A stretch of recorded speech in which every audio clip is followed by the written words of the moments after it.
بسم اللہ الرحمن الرحیم۔ شروع اللہ کے نام سے جو بڑا مہربان نہایت رحم والا ہے۔ آج کی ویڈیو واقعہ کربلا کا بیان کرنے جا رہا ہوں۔ ویڈیو پسند آئے تو لائک اور شیئر ضرور کر دیجئے، کیونکہ اچھی بات پلانا بھی صدقہ جاریہ ہے۔ واقعہ کربلا، جسے کربلا کا واقعہ بھی کہا جاتا ہے، سن 680 عیسوی بمطابق 61 ہجری 10 محرم الحرام کو عراق کے ایک میدان کربلا میں پیش آیا۔ یہ ایک طرح کی جنگ تھی جو حضرت امام حسین رضی اللہ تعالیٰ عنہ اور ان کے 72 ساتھیوں کے اموی خلیفہ یزید پلیت کی فوج کے درمیان ہوئی تھی۔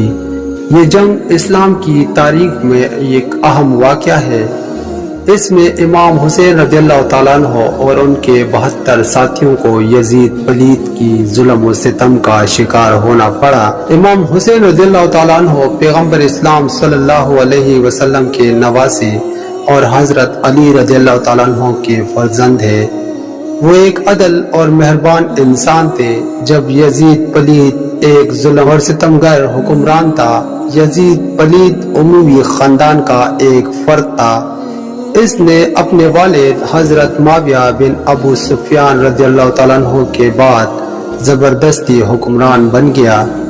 اس کے ظالم اور فاسق ہونے کی وجہ سے حضرت امام حسین رضی اللہ تعالیٰ عنہ نے اس کی حمایت کا انکار کر دیا۔ کربلا کا مقام، جس پر اس نے اپنی حکومت کے دوام کے لالچ میں سازش کر کے حضرت امام حسین رضی اللہ تعالیٰ عنہ اور ان کے ساتھیوں کو ظلم و ستم کا نشانہ بنایا، جو کہ کوفہ کی طرف جا رہے تھے اور کربلا کے مقام پر تھے۔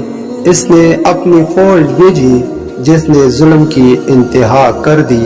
امام حسین رضی اللہ تعالیٰ عنہ اور ان کے ساتھیوں نے یزید کی فوج کے خلاف شجاعت اور بہادری سے لڑا، لیکن وہ آخرکار جام شہادت نوش کر گئے۔ واقعہ کربلا مسلمانوں کے لیے بہت اہم کا حامل ہے۔ دنیا اس واقعے کو ظلم و ستم کے خلاف حق کی آواز اٹھانے کی ایک مثال کے طور پر یاد رکھتی ہے۔ واقعہ کربلا ایک ایسا واقعہ ہے جس سے کبھی نہیں بھولا جا سکتا۔ یہ ایک یاد دہانی ہے کہ ظلم و ستم کے خلاف ہمیشہ آواز اٹھانا چاہیے۔